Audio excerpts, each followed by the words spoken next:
really not thought about what goes on in the Royal Columbian Hospital until COVID struck. But now, do you wonder about all the technology and technical expertise that resides there? About the lives of doctors, nurses, and all the frontline workers, especially now that their work pace and personal risks have ramped up?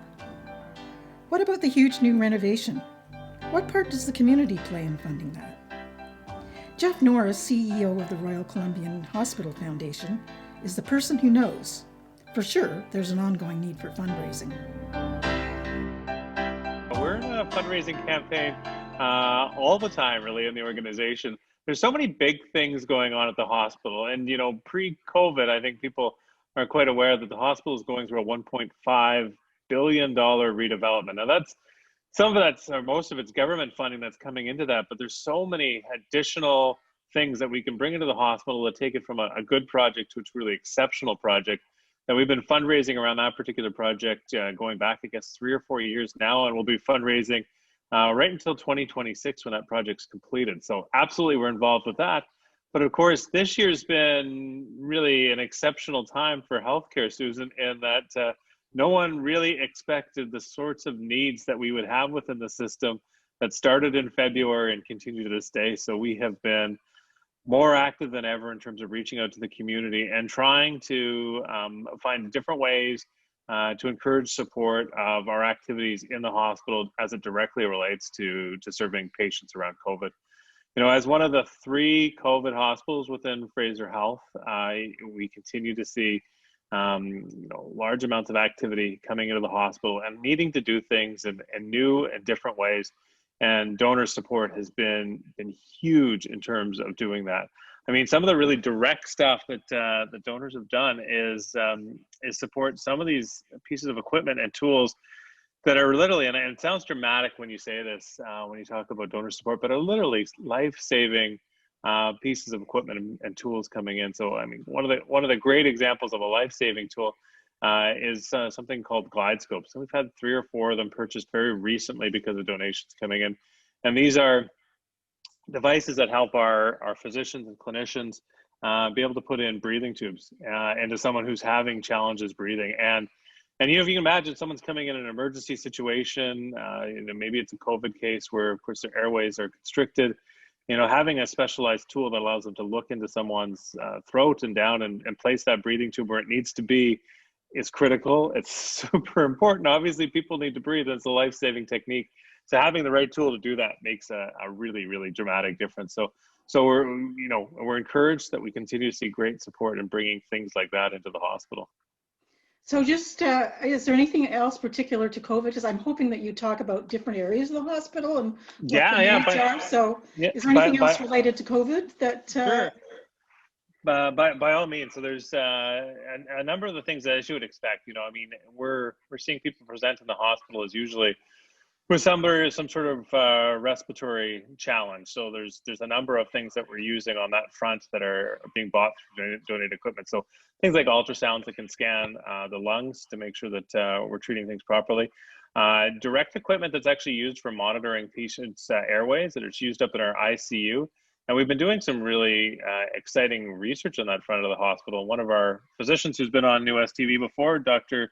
Steve Reynolds, who's a real leading researcher around respiratory interventions, has done some great work, and because of tools that donors have been able to bring to him so he can look more closely at exactly what's happening, they can treat patients coming in for COVID better. And probably one of the cooler things that we have supported, and I would is making a big difference in the hospital, is we've brought in a germ-killing robot. And this is, and it's not just for COVID, but COVID is one of the things. But it is a device or a robot, as they would call it, that would go into a patient room or other patient care areas. Nobody's in there at the time, and special UV lights come out and disinfect the entire room. So again, just extremely important for some of the COVID response work we're doing. The other part I don't want to miss, and this is where we're seeing so many people come forward and support the hospital, is the struggle is real for folks working on the front line. Our healthcare system's never been under more pressure. And, the equipment is a tool that people are using. And the people are the real cherished items within our healthcare system right now. So a lot of what we're doing within the foundation or even within the healthcare system is trying to make sure, we're finding ways to support our frontline caregivers in their work and making sure that they know that they're appreciated. So a lot of people are actually making donations, towards, purchasing things that may make a healthcare worker's day better as we go through the season.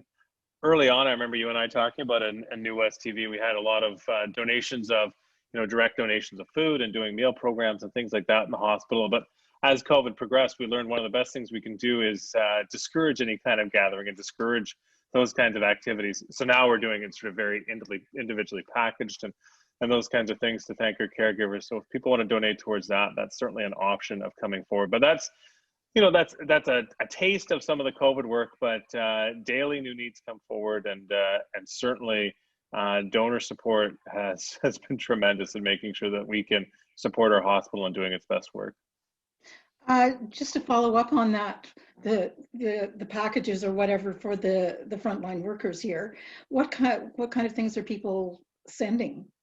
Well, they're not actually sending like specific items. I mean, there's a few instances where that occurs, but typically what they're doing is making a donation, and then we can use that to encourage those kinds of programs. Just because of all the work around social distancing and the numbers of people that work in the organization, it's actually much more efficient to get the donations in and then organize sort of disbursements so we're getting out to everybody of different items, things as simple as actually masks that they can wear home as something that everyone really likes, but takeaway packages that they're having coming for Christmas, or things that we're able to do within departments, or even we're looking at virtual events that really try to sort of boost people's spirits going through.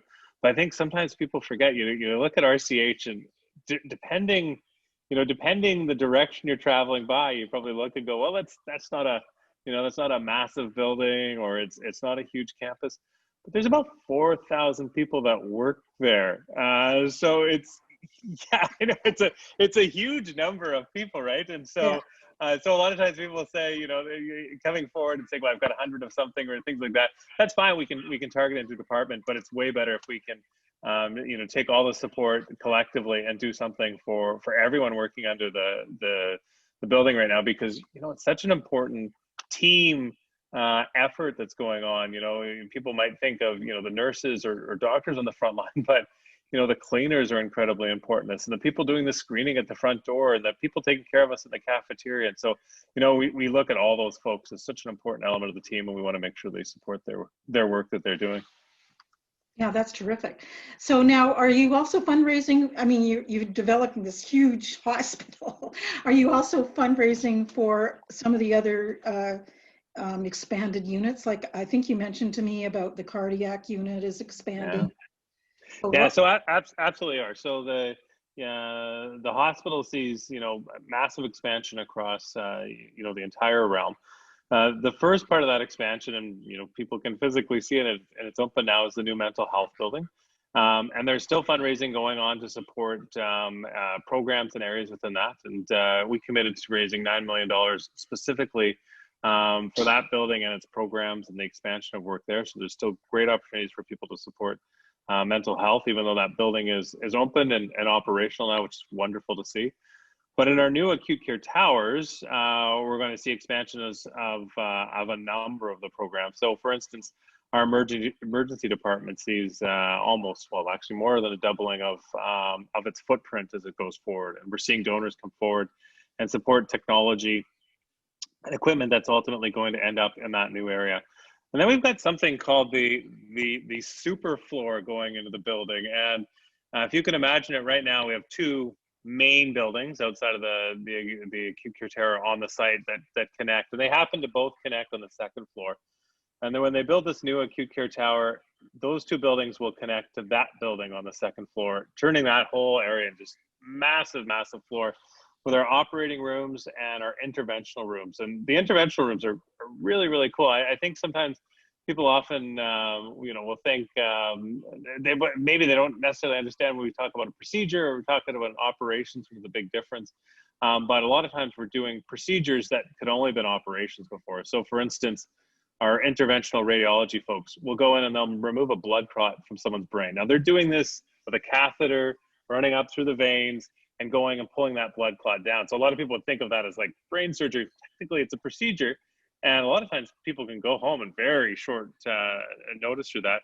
So that's one of those things that's going on that floor too. And that's a massive expansion of services where, again, people can support. So when we talk about departments, we're talking about neurology, and we've got the largest neurosurgery program in BC in terms of folks going through that. So neurology, neurosurgery, interventional radiology, our stroke programs go through expansions. We've got in an area of our cath lab, which is going to expand, we've got the busiest cath labs in all of Canada right now. What's a cath lab? A cardiac cath lab. And so if someone's having a heart attack or some sort of heart issue, they would come in, they'll run a catheter either up to the leg or through the arm into the heart. And that's the opportunity where typically it's a stent that they're going to put in, but something to open up pathways in the heart where there's an obstruction. And so we'll see more cases in that cath lab than anywhere in Canada. And so, of course, anywhere in BC, obviously, as well as in Canada. But then in our cardiac surgery program, we'll do more open heart surgery program or procedures than anywhere in the province. But those areas, if you come and sort of see the footprint, they're really undersized right now. And this expansion to the new building is a huge difference in being able to continue to evolve those programs and make sure they're offered in that way. So a few of those things. So I've said emergency department, neurology, neurosurgery, interventional radiology, radiology in general, just the regular scans, cardiac surgery, cardiac cath labs, all expanding within that. Our NICU, our neonatal intensive care unit, is expanding within that. And this is babies as young as 24 months coming through there, getting amazing, amazing care year in and year out. And this goes back 24 years. Our neonatal intensive care unit is one of the top ones across Canada. They do ratings and they look at the outcomes for the little tiny patients that come through. They do amazing, amazing work there. But again, they've been constrained in terms of the size of the units they've had. So we see expansion in that area. So overall, it's when we have this acute care tower coming, it's not just one program that gets to expand. It's actually across the hospital, and it's so needed. I mean, the hospital was built to service a much smaller population than we are now, and now we're up to serving a population of around 1.9 million. It grows all the time. But because RCH is a regional hospital serving everyone from Burnaby all the way out to Boston Bar and the specialized services, it's a massive population coming through. So yes, the hospital expansion is huge. It's supporting all those programs, but still, what happens, and I think it's a really good system, is the government funding will take us to a really good level in terms of care that we can offer. But the icing on the cake really is when donors are able to step forward and fund these enhancement projects that add more technology into it or add the best of care possible coming forward. So we continue to fundraise for that. And it's certainly an option if someone visits our website, rchfoundation.com. You can see all the information about what's going on within the redevelopment, what's going on now in terms of COVID, or what's going on with other programs.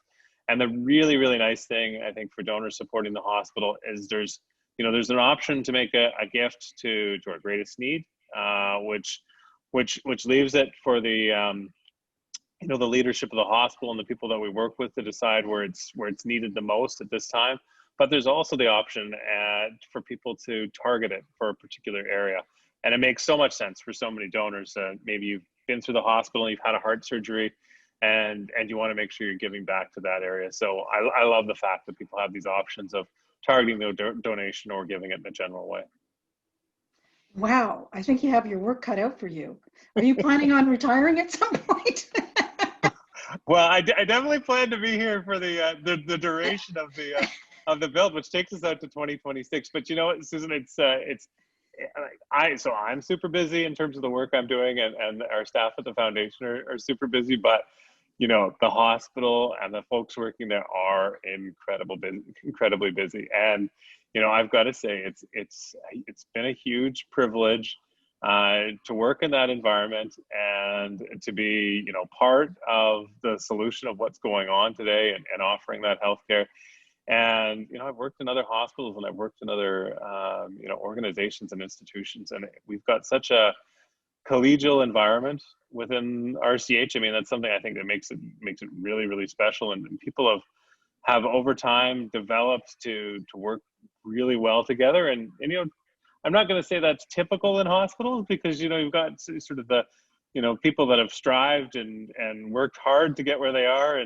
And so sometimes that comes with ego, but not at Royal Columbian Hospital. I mean, people really sort of band together and work hard at it. So, it's a lot of work for everybody, but it's really rewarding to be part of, something bigger than ourselves, and certainly working with people that are just, truly exceptional. And I just don't want to let them down. I want to make sure we do what we can do to help them out.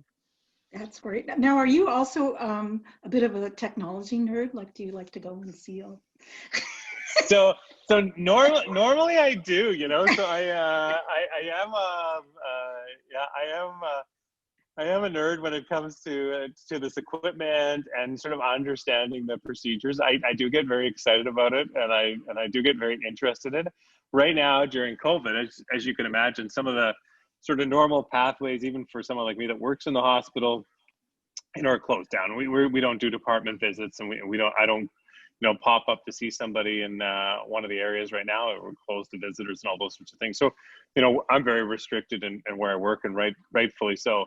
But sort of pre-COVID, because RCH is an exceptional teaching hospital, and so we're set up to have med students and have the opportunity for individuals like myself who've got some connection to the hospital to have a chance to learn what a procedure looks like and what's going on. So yeah, I've definitely taken the opportunity to go and see an open heart surgery from a viewing theater, or go and learn about a brain surgery, or go see a procedure in the cath lab and see what's going on there, or do things like come in and spend the night. Actually, super interesting for someone who normally works the days, is to come in once in a while and stay overnight in the hospital and see what that looks like in emergency. And I find it really helps me, in my role, understand the hospital better and understand how we can help support it. And then, of course, when I'm talking to people like yourself and you're asking me questions, like, I can be a little bit more knowledgeable on what's going on if I've actually gone there and experienced some of the things around the hospital. So yeah, it's a great question. Yeah, I get very excited by it, and I am a bit of a nerd in terms of learning about the different work that we're doing. Yeah, well, I get it, because I'm a bit of a medical nerd too. I love to read books written by doctors about, what it's like working on the emergency ward or whatever. I think it's absolutely fascinating. Thank you so much, Jeff. That was fabulous. Great. Thanks, Deepak. Thanks, Susan. Okay, take care. Thanks. Bye-bye.